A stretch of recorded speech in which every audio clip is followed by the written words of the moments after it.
Order! Order! You are an incorrigible delinquent at times. Behave yourself, man!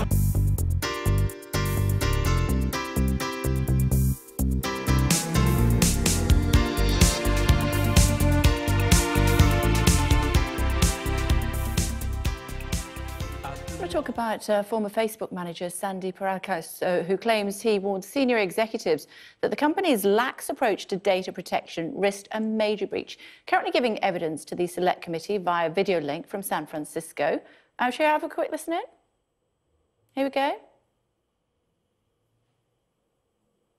People who were impacted by this Cambridge Analytica issue, I'm quite certain that none, or very, very few, would have any idea that their data had been shared with Kogan, let alone with Cambridge Analytica. Yeah.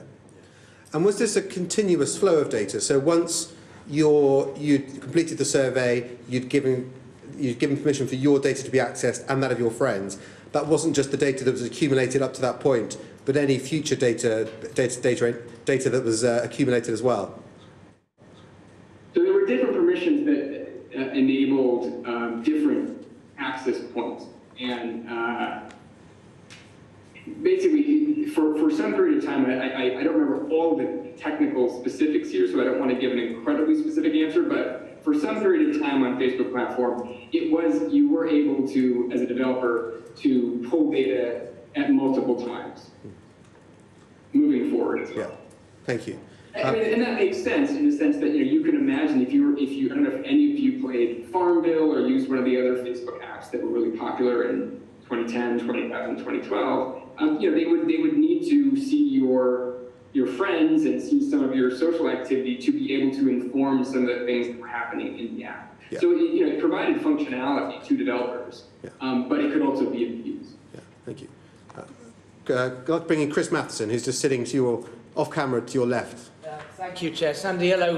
I don't know if it's good morning or good afternoon there, but it's good to speak to you. Can I ask you, in your time there, or to the best of your knowledge, has Facebook ever been hacked successfully?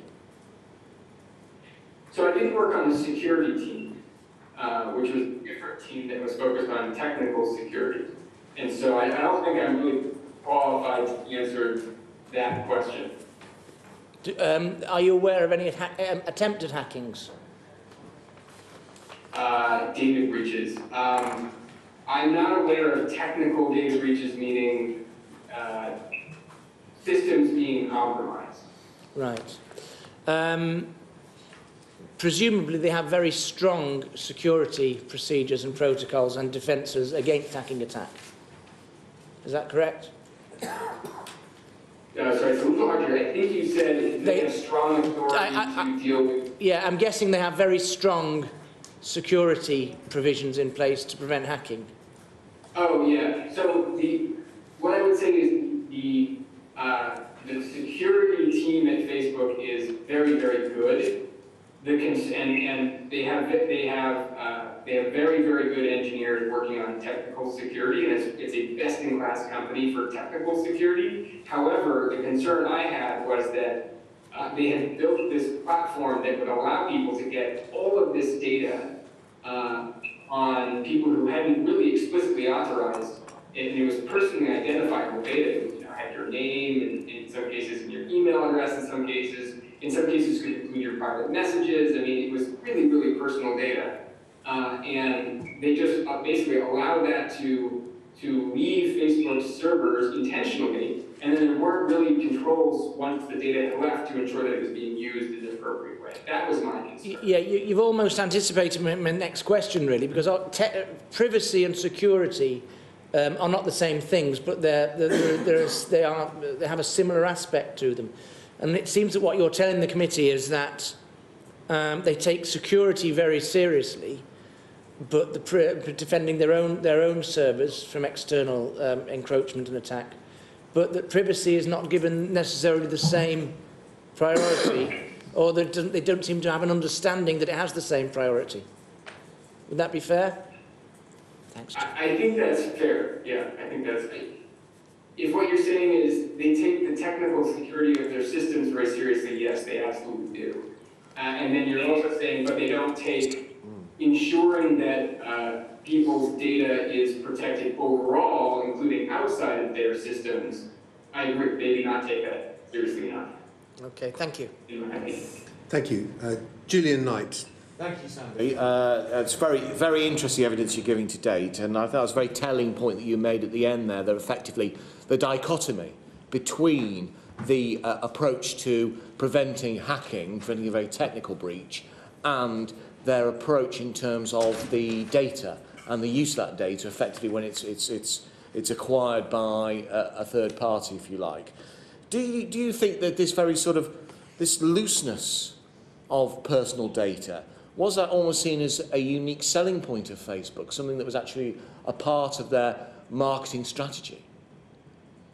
So the way I would characterize it is the unofficial motto of Facebook is move fast and break things. And most of the goals of the company were around growth in the number of people who use the service. At the time of the platform team, it was about growth in apps, growth in developers. It was very focused on either building things very quickly, getting lots of people to use the service, or getting developers to build lots of applications that would, again, get lots of people to use the service. I think it's worth bearing in mind that some of the most popular apps had hundreds of millions of users. So they had huge scale.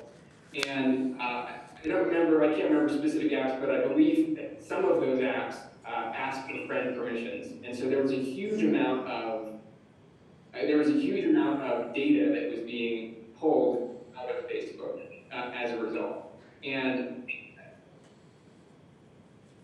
it was concerning to me the volume of data that was being pulled as a result of that permission. I'm not sure if I answered your question exactly. No, I think you've actually answered it, Mary. So it seems to be almost like some sort of the analogy would be almost like a frontier town in the wild. Unbelievable, isn't it, that it's Facebook and yet the quality of that image is not the best. Can't really hear very much about what he's saying, but he has been talking about whether or not he was ever aware that Facebook was hacked. Let's talk about it in more detail, should we? Joining us, Toby Beresford, a social media expert and the chief executive of business data firm Rise.Global, and Frederic Catalhonia, hopefully the data exploitation program lead at Privacy International. Hopefully I pronounced that more or less correctly. Thank you very much indeed, both of you, for joining us on Sky News this afternoon. Ladies first, if I may, Frederic.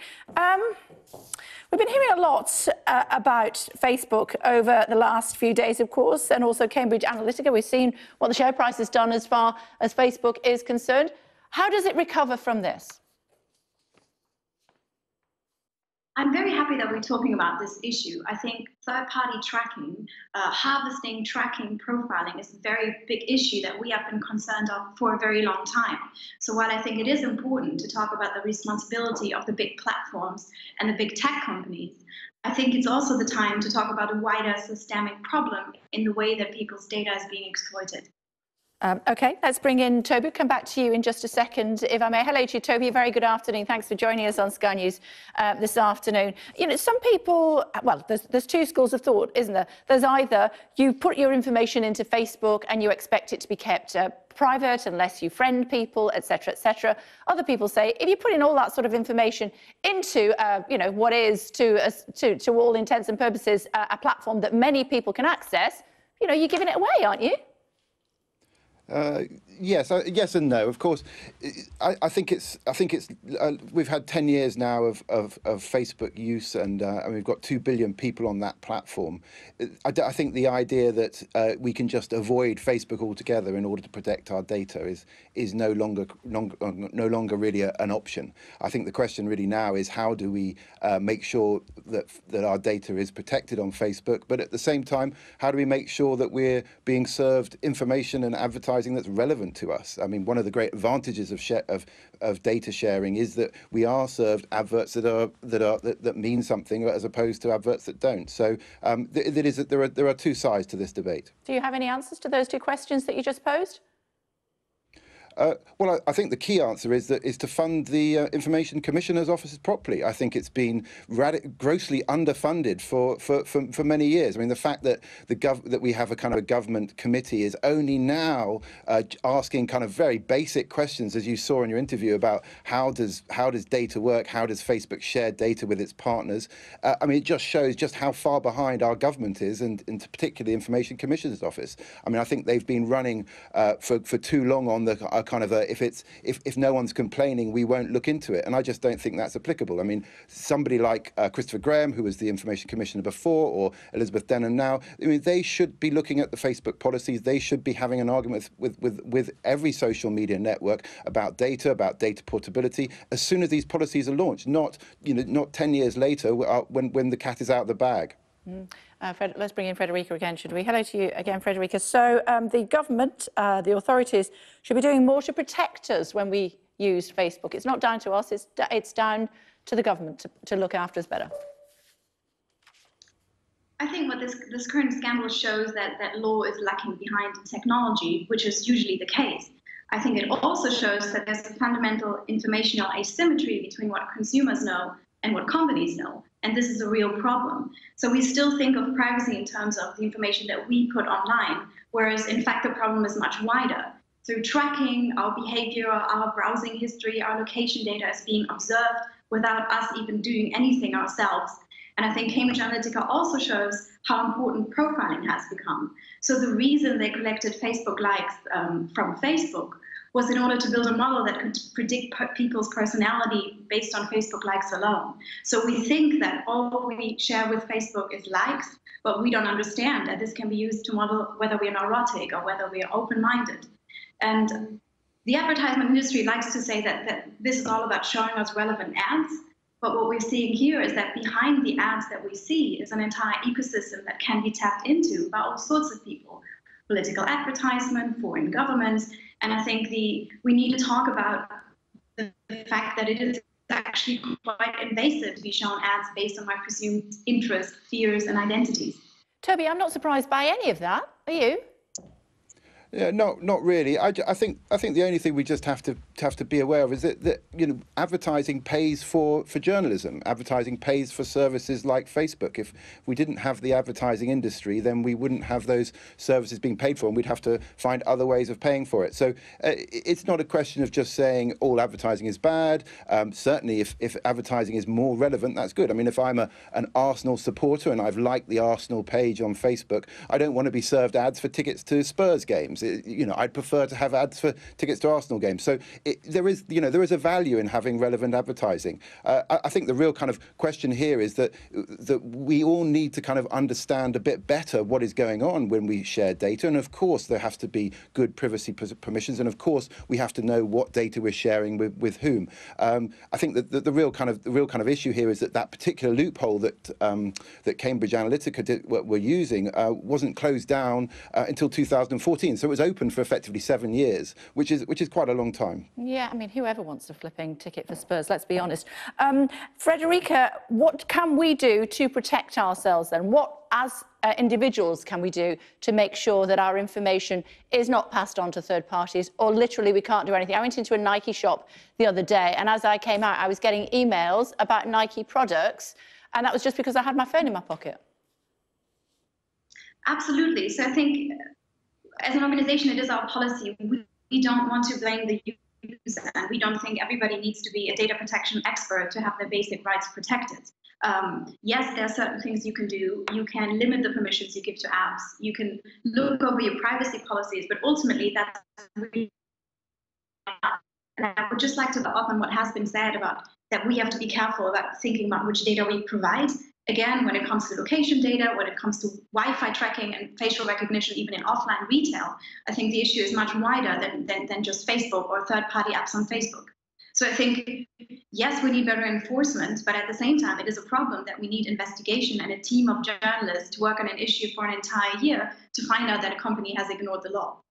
Toby, what do you do to keep your information safe, your privacy? That's a good question. So what do I do personally? So I'm pretty open about certain types of information. So I will kind of be quite relaxed about, say, for example, my email address, my name, but then I'll be a little bit more secure over things which I don't particularly want to get into the public domain, like my address or whether I'm going on holiday or not. I certainly don't talk about holidays on social media. So I think there is a kind of, I think all of us have to find the level of privacy that we're comfortable with, and that level of exchange of what data I give away in order to get a response. I would say as well, I think it's also important for the users of the data, so the companies, the advertisers. I think they should be signing up to a kind of a code of conduct, an agreement. There are plenty out there. There's one, for example, at the Direct Marketing Association. So we've been, marketeers and advertisers have been using data for a lot longer than Facebook, and there are codes of practice and principles that can be adhered to. So I think a lot of this is really about making sure that it isn't the Wild West online, that we are just applying the principles that we've already kind of decided and agreed upon. Good to talk to both of you. Thanks for joining us on Sky News this afternoon. Thank you. In the US, Facebook's due to deliver a status update on the Cambridge Analytica data scandal, with the company expected to brief Congress later. Cordelia Lynch has been speaking to senators who want answers from the very top. It's very appropriate that we hear from Mark Zuckerberg. Frankly, I want to hear from the CEOs of all the social media companies. Americans deserve an answer, for that matter. Folks in the UK deserve an answer as well. These companies operate based on the public's trust that their information is not going to be misused. And clearly Cambridge Analytica, which is a bit of a sketchy company who had a bit of a nefarious reputation, not just in terms of their activities with the Trump campaign, but their activities all across the world. I'm glad to see that the UK government's moving aggressively against them. We need to get information as well. But Mr. Zuckerberg, I would think the market is telling him, I would hope his advisors are telling him, we need to hear from him. The sooner the better, and I expect him to testify. My understanding from the British investigation has been that it really is scandalous that this company skirts the law, plays dirty tricks, does nasty things, and we don't want that as part of our election system. Very much concerned. We're very much concerned. We'll be looking into that very, very intently. It's unbelievable that they have access and was able to get the access and get so much pertinent information for so many Americans. Consumer confidence has been hugely damaged, and faith in the democratic process as well. That's the Intel's job, to get to the bottom of this and make sure it doesn't happen. Can you do that without Mark Zuckerberg here? We'll get him. We'll get him here. Get him there, but will they get him here? Our political correspondent Lewis Goodall joining us now from Westminster. Hello to you, Lewis. He has also been summoned by MPs here, unlikely to come. As far as Cambridge Analytica is concerned, Prime Minister talking about that in PMQs today, wasn't she?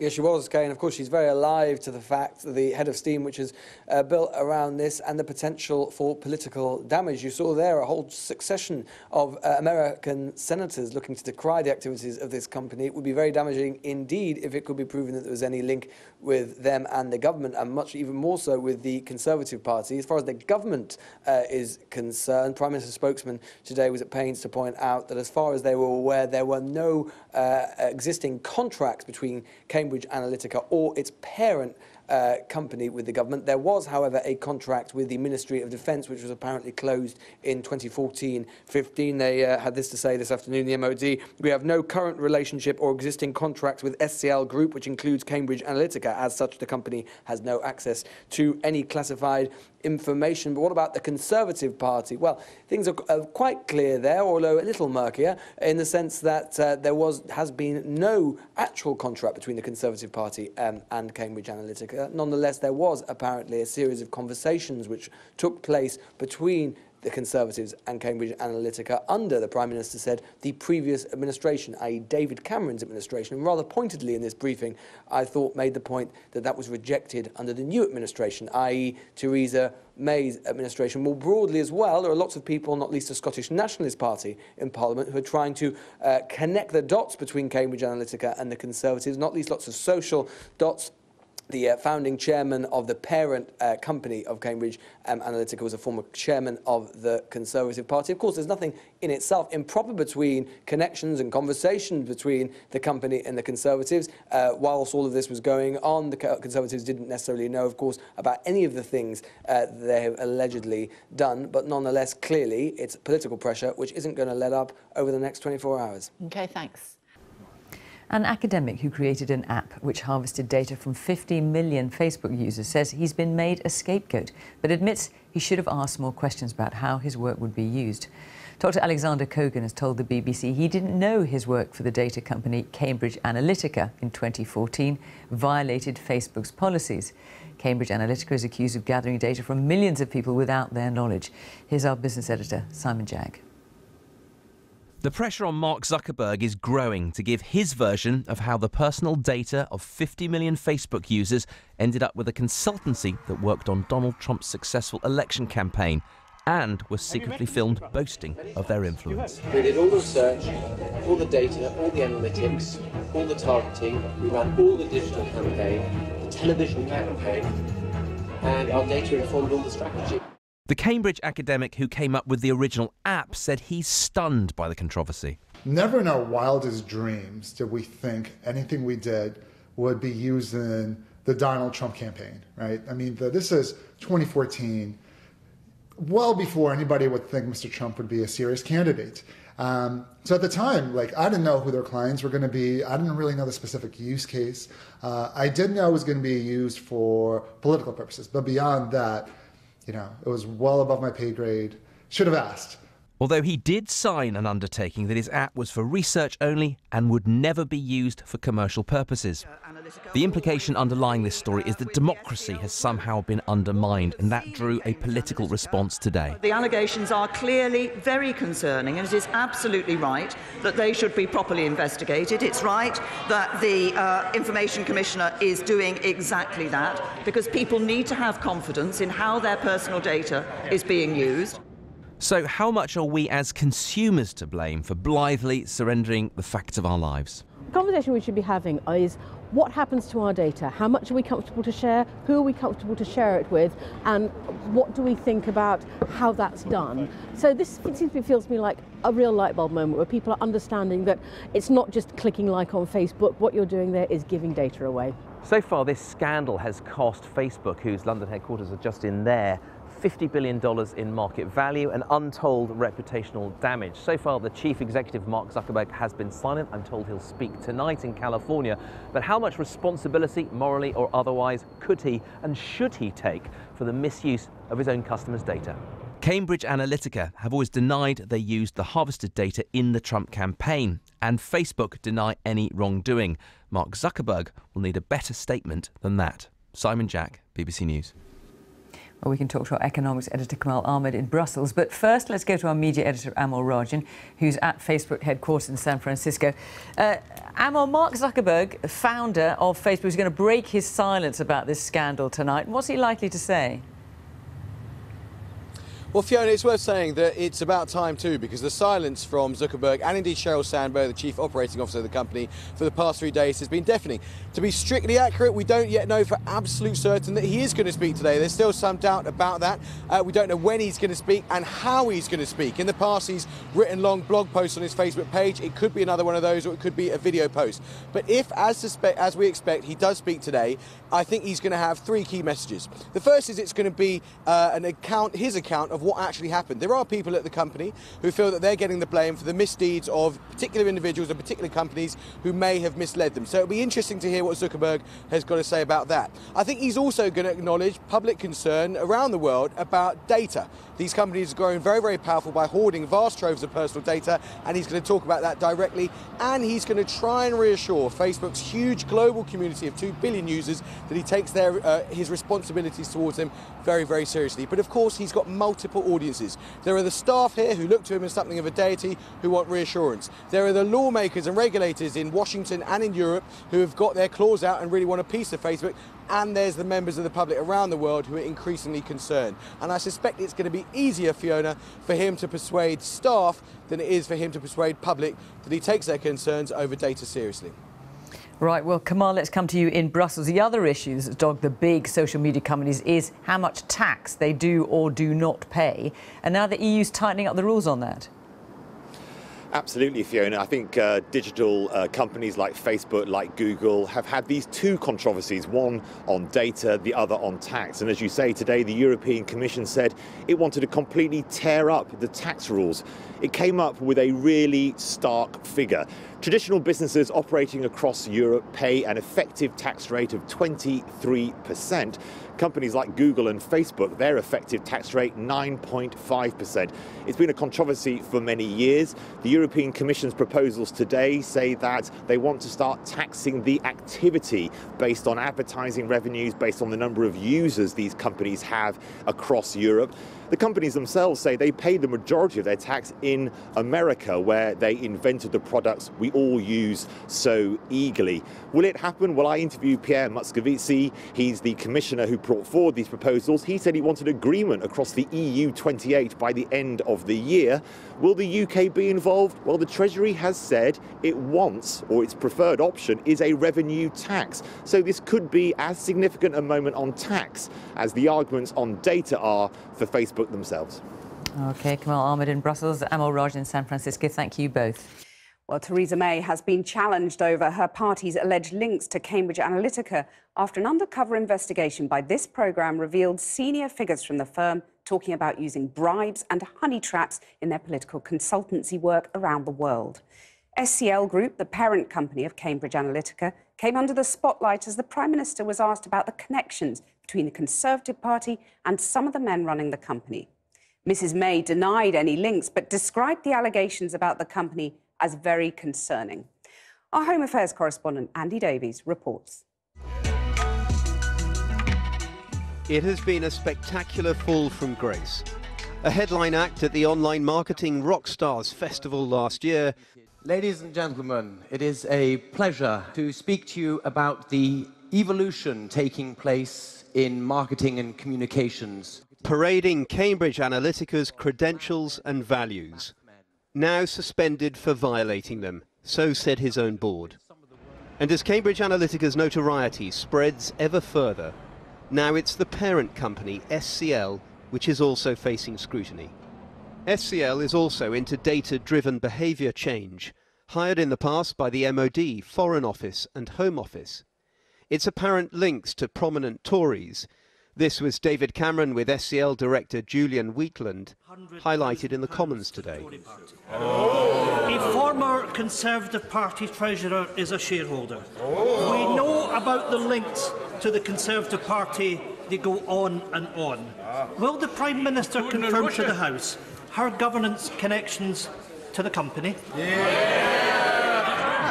Can I say, the Right Honourable Gentleman has been talking about two companies, about the parent company, SCL, and he also referred to Cambridge Analytica. I can say him that, as far as I'm aware, the government has no current contracts with Cambridge Analytica or with the SCL group.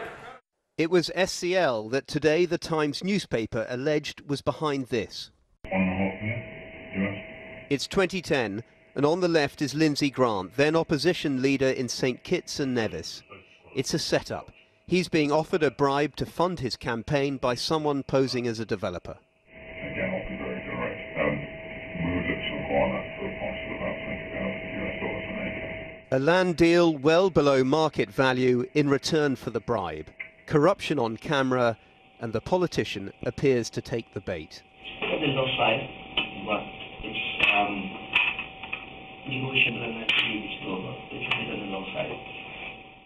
He'd later claim he knew what was going on, but the damaging footage with undercover man blurred eventually ended up on YouTube. Was this really a sting conceived by SCL to be emulated perhaps by its offshoot, Cambridge Analytica? We can't independently verify that SCL was behind this apparent entrapment. But in our recent footage, Cambridge Analytica's now suspended boss, but still serving SCL board member, Alexander Nix, describes an uncannily similar scenario when talking about ways to discredit political opponents. Deep digging is interesting, but equally effective can be just to go and speak to the incumbents and to offer them a deal that's too good to be true and make sure that that's video recorded. These sorts of tactics are very effective. Instantly having video evidence of corruption. Have a wealthy developer come in, somebody posing as a wealthy developer. I'm a master of disguise. Yes, they will offer a large amount of money to the candidate to finance his campaign in exchange for land, for instance. We'll have the whole thing recorded on cameras. We'll blank out the face of our guy and we'll have post on the internet. We asked him about these comments yesterday. Have you ever used entrapment in the past? Because that's what you appear to be offering our undercover reporter. Well, appearances can be deceptive. Alexander Nix maintains his undercover comments were simply meant to tease out the intentions of a man he supposed was a potential client. A line of argument which could look increasingly tenuous if SCL's link to the video highlighted today is proven. We asked SCL to comment on this, but received no response.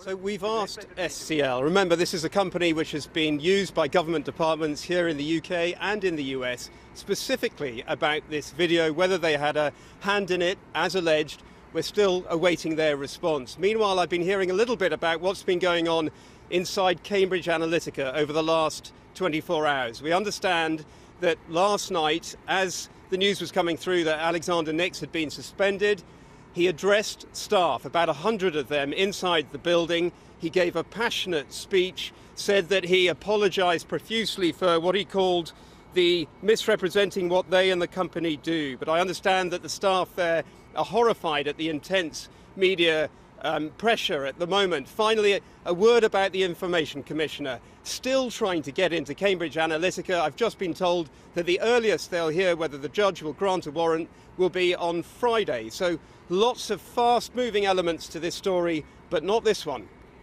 Andy, thanks very much. Well, I'm joined now from central London by Baroness Martha Lane Fox, a crossbench peer who chairs .Everyone, which campaigns for more effective legislation online. And she also sits on the board of the social media giant Twitter. Martha Lane Fox, what do you make of these allegations that we've been reporting on for several days now against Cambridge Analytica? Well, sadly, Cathy, I think it plays into something that we've seen at .Everyone over the last month or so. We did some attitudinal research about how people in the UK feel about technology, and perhaps this is the most kind of clear explanation of exactly what's been happening. So 53% of people that we interviewed said that they want to use the internet all the time, and its price and convenience is useful. But only 12% of people thought that it was actually contributing to society. So that's a big disparity, as you can see. So there's and a I crisis. think that this story just plays right into that. Is there a crisis in trust? There is a crisis. There's a crisis of trust. It's exactly that. Excuse me, someone wants to get in the interview. There's a crisis of trust. There is an absolute belief that terms and conditions are far too complicated. 89% of our respondents said they didn't understand them. 90% of people thereabouts didn't really understand what was happening with their data, and certainly didn't think that it was being used to sell on to other people if they were talking to their friends in a network. So, you know, this story is, to me, just the kind of encapsulation of all of those things that people were feeling anxious about anyway. I mean, how does it affect you? Are you tempted to delete your Facebook account? I think that's your cat off camera, but...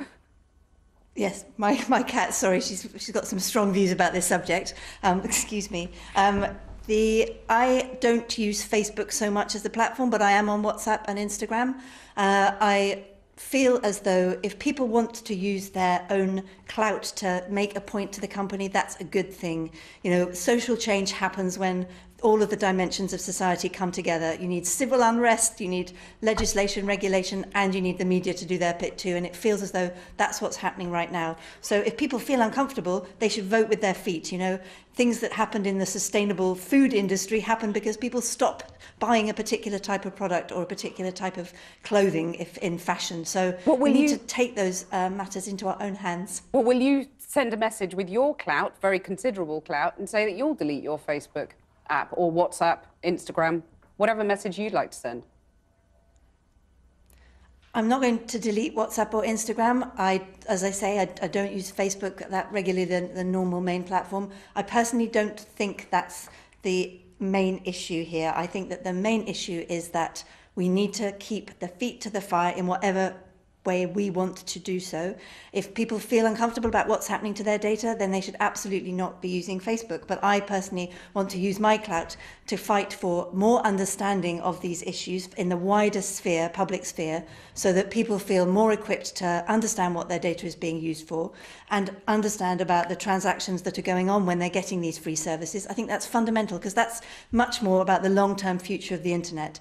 And the second thing I want to do is I want to make sure that we as policymakers or legislators or people that have an influence in how the future of the web might look are able to use the maximum levels of understanding and expertise to make sure that regulation doesn't clamp down innovation and progress, but does double down on all the brilliant things that have happened for technology. Well, you mentioned regulation. I mean, that's the route we're heading down, isn't it? When you look at whether it's fake news, whether it's a stifling of democracy, whether it's online abuse, governments across the world are going to say these companies need to be regulated and fast. I agree. I think we are inevitably looking at some regulation. And what I would hope for, and that's what our .everyone research bore out as well. I think it was over 60% of people wanted government to get a grip of some of these issues for them, and that's understandable. My anxiety would be that we don't make bad regulation, we don't make lackluster regulation, that we make effective regulation that not only balances consumer needs, citizen needs, and obviously the needs of us as a functioning society, but also still stimulates innovation and does not seem Luddite, seems progressive and future-facing. Because there is still much that is fabulous about the technology that we rely on every day, and it's dangerous if we become too much in the hyperbole or rely too much in a kind of reactionary mode. We should be really educating ourselves and making sure we're making the best decisions for the long term. You're on the board of Twitter. Twitter also monetizes data. I mean, how much does Twitter make a year from selling data? Twitter's a completely different business model to Facebook. Facebook is a closed network, Twitter is open. As you say, Twitter's business model is based around advertising, and we made a small profit for the first time last quarter. It's a completely different scale of business to Facebook, and obviously very, very different in terms of, I can go onto anybody's Twitter account and look at information. But you still sell on that data, you still monetize it. A lot of people using Twitter might not know that. I understand that, and that's why I'm suggesting that it's really important that we make sure people in the wider sphere understand what this transaction is that they're making. You know, I started life in e-commerce, where it was very clear you buy something and it either comes through your letterbox or you go on a holiday. That was the transaction of the early days of the web. And then these new services emerged, these free services, Google, and then the social media giants on top of that. And it's harder to break out what exactly is happening as a user, but not impossible. And I think that those are the things that we should be working on as a society, to make sure that we understand what the dynamics are of the internet, how to fuel it. And if we think that the advertising model needs to move on, then we need to move it on. Yeah. And that has to happen, as I say, through a systems change. It's no one thing. OK. Martha Lane Fox, thank you very much for joining us. Thank you. Let's go now to the other side of the Atlantic and to Kylie Morris. Kathy, here in the US, many questions linger over the role played by Cambridge Analytica in the election in 2016 of President Donald Trump, with demands by investigators that Alexander Nix, the CEO, be recalled to face further questioning before Senate and House committees. Now, the president's re-election campaign, Trump 2020, say they won't be working with the data company again, but its contracts in the last presidential election and other state and local races has brought renewed scrutiny for the candidates who hired them. Now, that, together with the failure of Facebook to protect the data of its users, has prompted a moment of reckoning and a chorus of "Find Mark Zuckerberg," as Porrick O'Brien reports. The heart-building Capitol Hill, home to senators, committee hearings, the mechanics of democracy. If Cambridge Analytica, using Facebook profiles, injected poison into the bloodstream, American lawmakers today here were the antibodies. And the man they want to talk to, Facebook's CEO, Mark Zuckerberg. Do you want to see Mark Zuckerberg give evidence here, talk to you guys about all this? Wouldn't it be great for him to show up like most Americans do when asked to testify as to the practices of his company? He can make millions of dollars in the United States and around the world, but at least he ought to respect our laws. Why do you think he's not doing that at the moment? He's afraid. There's obviously some information there that he doesn't want to bring out publicly. One last question. Do you think he gets it? I don't know Mr. Zuckerberg. He obviously gets a lot of money, but I have no idea if he gets the Constitution. Over the next 24 hours, Facebook staff will be briefing lawmakers here, but it's the boss, Zuckerberg, they really want. The latest batch of undercover recordings from NBC The questions News. they want to ask him off the back of the expose played out hourly on American networks. How was it that details of some 50 million Facebook users ended up in the hands of Cambridge Analytica? How was it weaponized to win elections? Did it run alongside smear campaigns, a form of electoral black ops? But Mr. Zuckerberg, I would think the market is telling him, I would hope his advisors are telling him, we need to hear from him, the sooner the better, and I expect him to testify. You see that their stock price has plunged and will continue to plunge until there's a level of confidence that they're doing things right moving forward. We'll get him. We'll get him there. I'm Tom Tillis. I approve this message. More uncomfortable questions to senators who employed Cambridge Analytica in their campaigns. Like North Carolina's Tom Tillis, the company worked on his run for Senate in 2014. Knowing what you know now, would you use Cambridge Analytica again? I don't know. I have to, like I said, I'm getting to the facts. Knowing what you've heard about what they've done with other campaigns? I don't act on what I've heard about. I act on facts. Some facts then. Facebook shares plunged for the third day today, wiping $57 billion off its market value. Zuckerberg, of course, cares about this, but it's the potential breach of trust in the company that will exercise him more than anything. So he should listen carefully to the Bowmans visiting the Capitol from Oklahoma City today. And it's changed your relationship to Facebook? Yeah, I don't use it as much because the service, I get it, it's a free service, and so it's supported by advertising, but it became, over the years, much more intrusive in terms of allowing me to actually control what I want to share with others, whether that's an advertiser or so even to an extent you feel like you've lost control of that? Yes, to some degree. It's been reported today that Zuckerberg will address our investigation in the coming hours. But what will he say? Will he eventually say it in front of lawmakers here? And will it convince the Bowmans? Parag O'Brien. Now, the former Facebook operations manager, Sandy Parakilas, has appeared via video link before the Digital Culture, Media and Sport Committee in the UK investigating fake news. He's told them the company didn't do enough to prevent data harvesting via third parties. I can tell you that in my experience during my 16 months in this role at Facebook, I don't remember a single physical audit of a developer's storage. Well, earlier today, I spoke to Roger McNamee, who's now a business partner of Sandy Parakilas, but was at one time a former mentor of Mark Zuckerberg and an early investor in Facebook. I started by asking him about the crisis currently enveloping the company. The problem has been building for several years, and Facebook remains completely in denial that they've ever done anything wrong and that they have any responsibility for anything that happens outside their company. So the notion that they may have contributed to a manipulation of elections in Western Europe and North America, that they might be involved in Myanmar in an attempt to suppress a religious minority, or to be involved in the Philippines or Cambodia and other really horrible things going on, is something that they sit there and go, not our problem. Didn't they ever imagine that at some point they would be brought to account for these misjudgments, these missteps? They have a deep philosophical belief that they are a platform, not a media company. And as such, under U.S. law, in theory, they're not responsible for anything that third parties do. And it's such a convenient thing for them to believe that, right? Because it absolves them of all responsibility.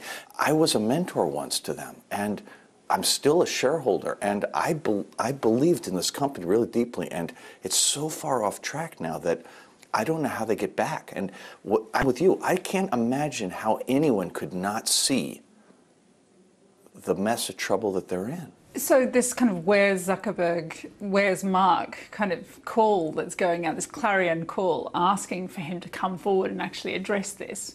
What's stopping him from addressing that? I mean, you know him. What's stopping that? Does he have ambitions for public office? He doesn't want to be tainted by it? I think all those ambitions are off the table now. I think he's afraid. I think that his self-image is that he has given the world this magical gift, and that we should all be on our knees thanking him for having done this, and we are not sufficiently appreciative. And you know, I think he's surrounded by people who tell him that this will pass. Remember, the company's business is advertising. They know more about human attention, perhaps, than any company in the world. And they know more about manipulating human attention. The problem isn't social media. It's not Facebook per se. It is this business model, advertising, as implemented on this product by this group of people. And the only solution is to change that combination. And I don't know how that's going to happen. But I am watching people that I used to mentor, that I trusted, destroy one of the greatest businesses ever created in America. And they're doing it, it's completely self-inflicted, it's completely unnecessary, and we're going to leave the whole world worse off. We will damage democracy, you know, in an incredible way, and we're going to lose Facebook at the same time. I mean, how does that help anybody?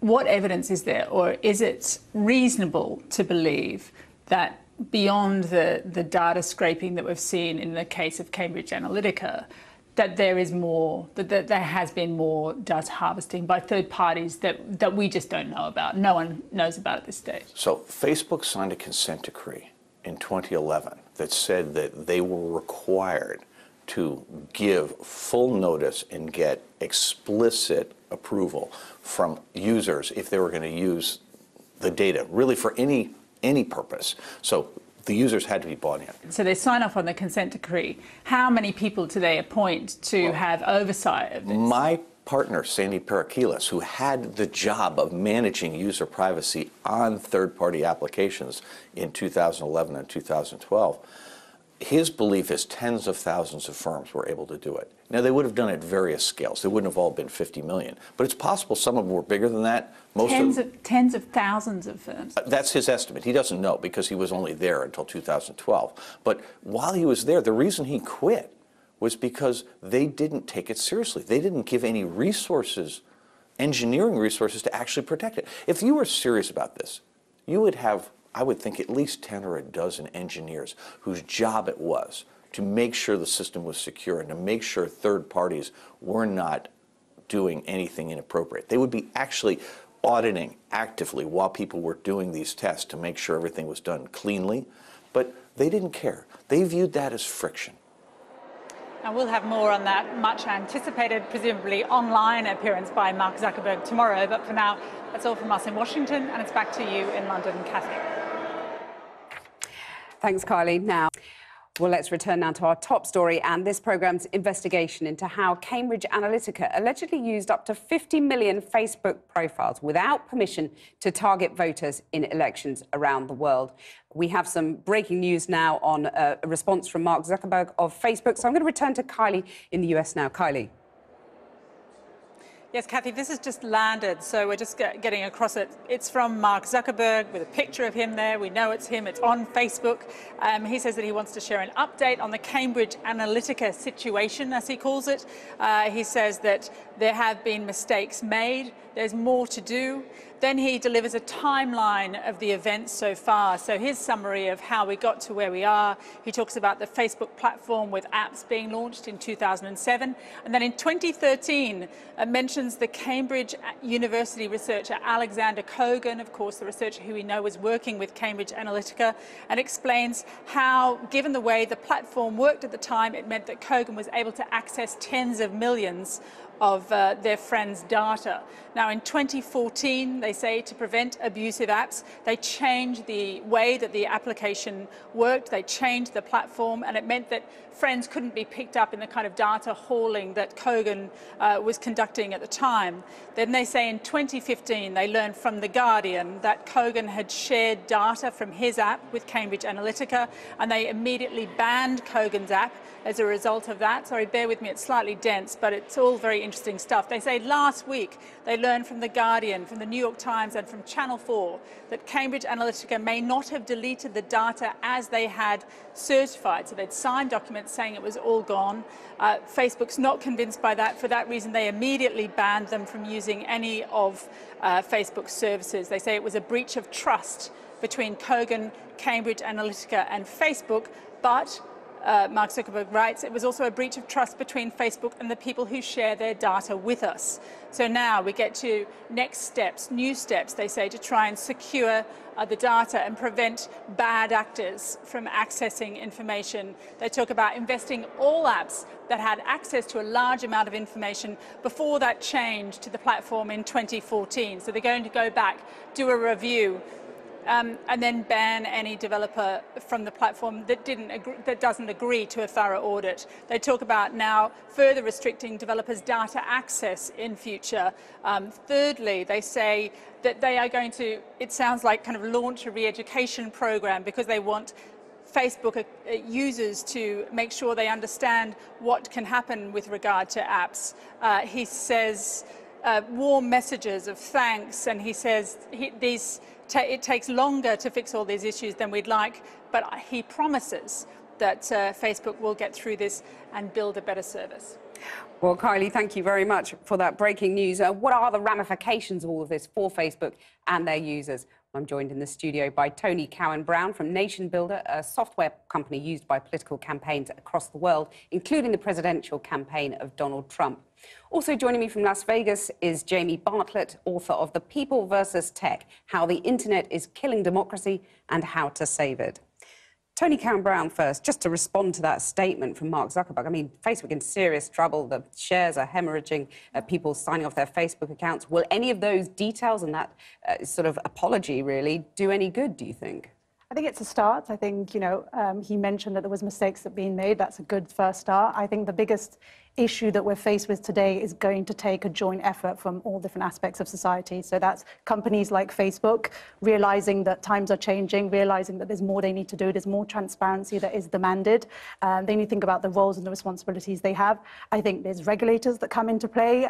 When you think about the new General Data Protection regulation that's coming down the line in less than 2 months, they have a role to play with this. And then there's citizens that need to be smarter, they need to be more aware of how data is being used, and they need to get informed. So I think it really is a joint effort here. I'll come back to that in a minute. Jamie Bartlett, let me bring you in here. You might have heard some of that statement from Mark Zuckerberg on Facebook. He's been criticised for being so silent since this scandal broke. Does any of what he said help?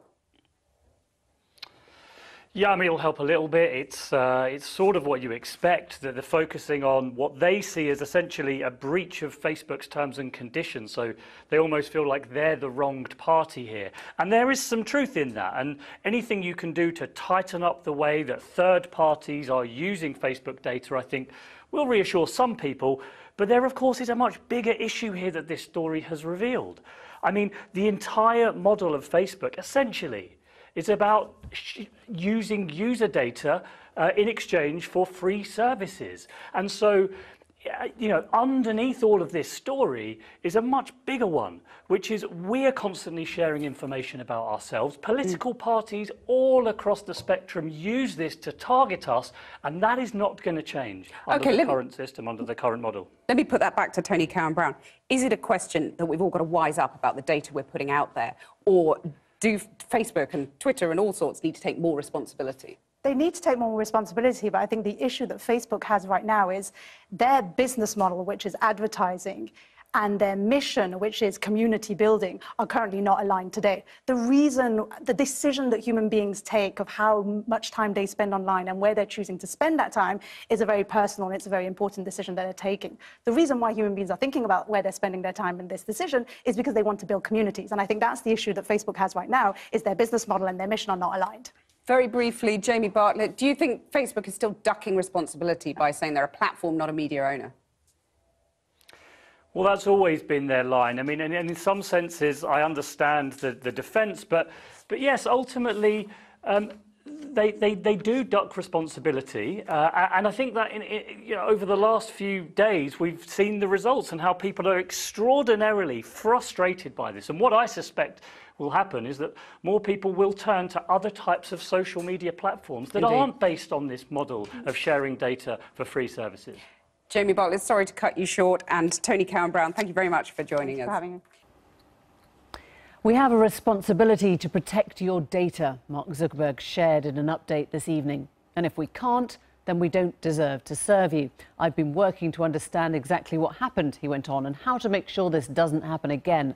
The good news is that the most important actions to prevent this from happening again today, we have already taken years ago. But we also made mistakes. There's more to do, and we need to step up and do it. Well, his chief operating officer at Facebook added her own statement. I deeply regret we didn't do enough, said Sheryl Sandberg. So tonight, we ask how much is enough and what Facebook knew about what it had got wrong. Dipayan Ghosh worked for Facebook in the privacy and public policy team. He's now a fellow at the Harvard Kennedy School of Government. Joins me from Boston. Eileen Burbidge is the partner at Passion Capital, early stage tech, who previously worked at Apple. It's lovely to have you both. And Dipayan, if I can just come to you first, your scale of the your assessment of the scale of the problems now at Facebook and whether tonight's apology mitigates at all. It's a tremendous scale. This issue. This is a matter that is beyond just user privacy. Obviously, 50 million people's data or over that was breached in a sense, and this is a massive user privacy issue. But it's also a major issue for the national security and for the integrity of democratic institutions around the world. So, tremendous scale. When you worked at Facebook in the privacy policy, how important did it feel that that was to them? It's hugely important for the company. Privacy is the bread and butter for the company, and if it gets privacy wrong, its stock price drops. There's a direct correlation there, as we have seen, and it's the company's responsibility to protect user privacy. In this case, there were certain breaches, and I think that the company needs to assess what has happened and try to take positive action going forward. Do you understand how they let that happen? If it's as important as you say, how on earth did they allow an academic to download those apps without any checks and balances to see just how widely they were being shared? Well, I think that this is a very difficult situation because academics are always clamoring to get access to the data that tech companies hold. And Facebook's data is, of course, extremely valuable for academic study, and to the extent that the company can be transparent about it, it is a net positive for society. In this case, the academic, Alexander Kogan, clearly breached his policy with the company. And that is a tremendously egregious action. That is what has been reported, at least. So who do you think made the biggest breach of trust in all this? Who has let down who the most? Well, I think that what we have to remember here is that Facebook operates no differently from any other major internet company, Google, Twitter, Snapchat. The entire industry operates on the premise that we collect a lot of data. We're going to try to monetize that in the digital advertising ecosystem. And so I don't see the practices of this particular company as any different from any other. I think what we really need to try to understand is the checks and balances that companies like Facebook place on academics and other third parties they share data with, as well as the way that these companies enforce the agreements that they set with third parties that have received data. Just to understand, of course, in this case, we've seen egregious harms to the public. You don't think that in future they will collect less data, do you? Well, I think that remains to be seen. I think a lot of this is going to depend on the way that Washington, D.C. and the rest of the regulatory community around the world starts thinking about this this burgeoning industry. And there may be checks that are placed on the way that these kinds of companies like Facebook can collect data, which may or may not have positive effect for consumers at the end of the day. Dipan, just stay there for a second if you can. I'm going to bring in Eileen with some thoughts now. Alexander Nix told me on Monday, he was the boss of Cambridge Analytica, of course, that he felt the media had been out to get him. Now, one of the questions we just don't know is how helpful Facebook were to the Donald Trump campaign and whether there would have been the same interest if Hillary Clinton had won. Yeah, I think that's really difficult to say, but I would suspect that, other parties would therefore be complaining if it had been the other way. But I do think there are a number of issues that are being conflated, which makes this a situation that is not going away. And I think there's one issue about Facebook and about third parties that use its data and then violate its terms of services. There's another issue about Facebook's lack of disclosure and lack of transparency about when those violations happened and how it behaves in response to that.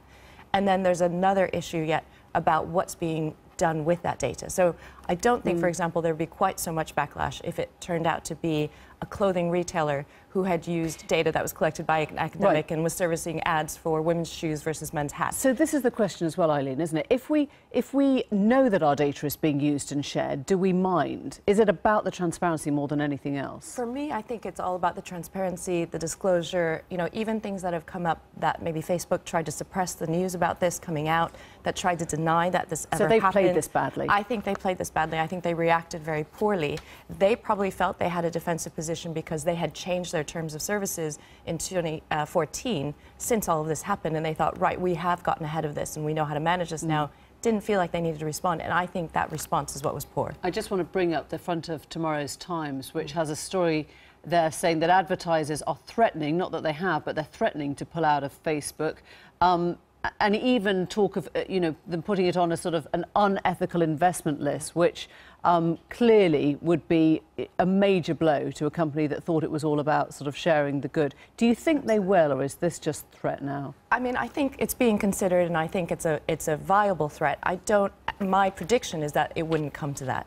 I think that Facebook will continue to insist and reiterate that it's a platform. As was said earlier, it does need to actually monitor and make sure that people are adhering to its terms of service and its terms and conditions. And I think advertisers and sort of other commercial interests, even investors, just want to see Facebook leadership leading from the front and being more transparent and more genuine or sincere about their sort of communications. Facebook is the name, isn't it? It's the giant, but this is an industry-wide problem as far as we can say that, isn't it? Yeah, and that's what he was saying earlier. This is not just Facebook, right? Every technology company really uses big data, and that's sort of one of the promises of technology, is that you can have bespoke, custom, and tailored solutions. And Dipan, let me go back to you, and I know you're not on tonight as any kind of Facebook spokesman, but you left the company, and I'm wondering why. Was it a sense of discomfort ultimately with what they did? Well, my career is varied. Before Facebook, I was in the Obama White House working on privacy and internet policy issues. And long story short, I wanted to try to have an impact in public policy making. And so I'm doing what I'm doing now to try to think about how this industry can reshape itself and mold into into a space that can limit the negative externalities that we're seeing, from political disinformation to foreign interference in elections to hate speech. To all of the limit the negative is a very delicate phrase. I mean, is that where we are, Eileen? Do you think it can come back now? These tainted? Absolutely. No. I think it's going to come back. I mean, I think all of this is unprecedented. All of it is, unintentional. There are sort of consequences that come about of having great sort of market force and impact. But I think, Zuckerberg, with all of his naivete and the reaction that has happened over the last few days, is well-intended, wants to see the platform used for good, wants to remain somewhat neutral, and wants to have a framework which can support sort of the monitoring and the sort of policing of that, but in a sort of almost an altruistic or in a sort of a beneficial way. I do think that's the intention. I don't think he started the company thinking this can be used as a weapon or a tool for nefarious purposes. Fine, thank you very much. Thank you both. Thank you. So Ian and Dia are here. We continue the coverage of Cambridge Analytica and Facebook. Mark Zuckerberg making a statement. But Cambridge Analytica, specifically, somebody from Cambridge who is under the spotlight in the FT story. This FT is going with this side of the story, which is that Alexander Kogan, who is at the heart of this Cambridge Analytica scandal, if you like, joined Cambridge University in 2012 as a senior research associate.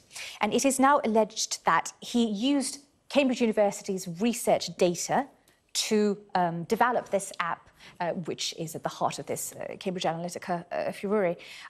And now the university is doing everything it can to distance itself from this whole mess, understandably. And it was actually quite obvious from the beginning. Did you notice? Even from when this story came to light, Cambridge was always saying, it's nothing to do with us, it's nothing to do with us. The theory being that the name was used of the university, the name of the university was used to give this app a certain sense of credibility, because obviously it sounds like it's something to do with the university. So this story is saying that the university has now had to bring in external mediators to mediate between Alexander Kogan and the rest of the university colleagues. Yeah, it's odd. His part of it, the way that it worked was that they sort of had one of these sort of personality tests. You got paid to do it. If you think back a few years ago, loads of us were always doing tests on sort of Facebook of, you know, what music do you know and how many books do you remember from the 1800s or whatever else. This was one of them, but of course what it did was not just taking data from those who'd given consent and had signed something, but also from millions of others from their friends on Facebook, taking that data and passing it over to the company. So basically using this sort of front-end promotional tool to start harvesting a lot of data. Now, it's not entirely clear exactly what all the data is, but of course some of this stuff can be pretty personal. I mean, Facebook Messenger, people treat as if they're having a private conversation, but Facebook Messenger comes under Facebook's terms. You could easily have a company making good use of the kind of language that someone uses there. For instance, some of the concerns that have been raised would be that you might have someone use a racial slur in Facebook Messenger, and you would then use that to target them with Donald Trump's statements, say, about Mexicans, the really quite aggressive, also borderline racist statements that he made right at the start of his campaign. Or you might have similar things going on the left. But this is right at the sort of bleeding edge of a new kind of technology and a new approach of doing politics, which is not really about consent, but is about taking data where it is done and doing very, very targeted messaging towards voters. Now, Trump won by about 70,000 votes. I mean, by tens of thousands of votes, ultimately, when you look at the Electoral College. Knife-edge votes on this stuff. Now, at the moment, I think you have to be pretty imaginative, but not necessarily that imaginative, to say that this would have caused real political upsets around in terms of winning elections. But we have an opportunity now to reappraise our approach to this technology and the way that it interacts with democracy. And it seems like a very good moment in order for people to make the most use of it. And that does seem to be the direction of travel. And Mark Zuckerberg certainly makes the point in his statement that they changed the rules in 2014. They're tightening them even further so that when you sign into an app, the like of which you were talking about, you would only, they would only get your name, your profile photo and your email address, not this great wealth of data and everything you've been chatting about and following and liking and all that sort of stuff. Meanwhile, The Times says that advertisers are starting to get cold feet, that they are beginning to not want to be associated with Facebook if users' data has been found or has found its way into the hands of brokers and political campaigners. So the screw is on in terms of advertisers and investors too, who've seen billions wiped off the share value of Facebook.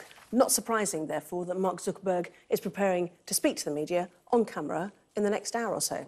Yeah, although, I mean, he has, of course, had an invitation, by the way, as well, from the Departure of Culture, Media and Sport Committee in order to appear in front of them.